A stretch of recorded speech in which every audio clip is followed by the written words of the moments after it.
Hello बच्चों, आइए इस प्रश्न को पढ़ते हैं। यदि बल F, वेग v तथा समय t को मूल मात्रक मान लिया जाए तो द्रव्यमान की विमा होगी।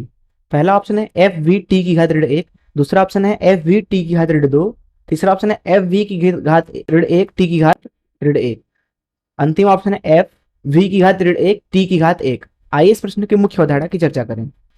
मुख्य अवधारणा अवधारणा अब अगर हम बात करें बल की, तो बल दरअसल बराबर होता है F बराबर द्रव्यमान गुणे त्वरण के बराबर।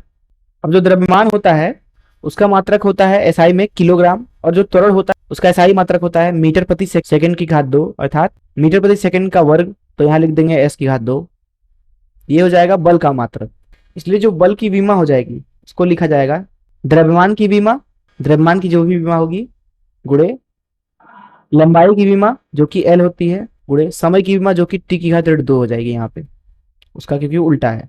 अब यहाँ इसको लिख सकते हैं हम द्रव्यमान की विमा गुणे लंबाई गुणे टी की घात ऋण एक, और यहाँ टी का भाग लगा सकते हैं।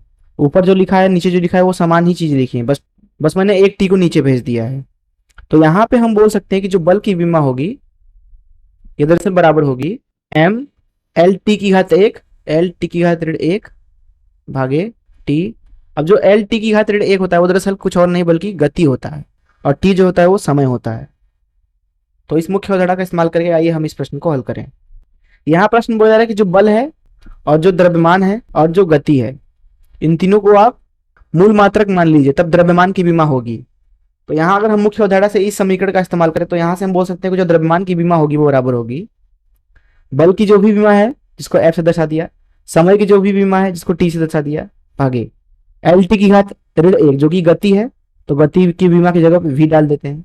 यही हो जाएगी द्रव्यमान की बीमा, जो कि बराबर आएगी दरअसल एफ टी वी की घात ऋण एक के। आइए देखिए कौन सा ऑप्शन सही है। एफ टी वी की घात ऋण एक, एफ टी वी की घात ऋण एक, अर्थात अंतिम ऑप्शन यहाँ पे सही है। यही हो जाएगा इस प्रश्न का उत्तर। मैं आशा करता हूँ कि आपको इस प्रश्न का हल जरूर समझ में आया होगा। धन्यवाद।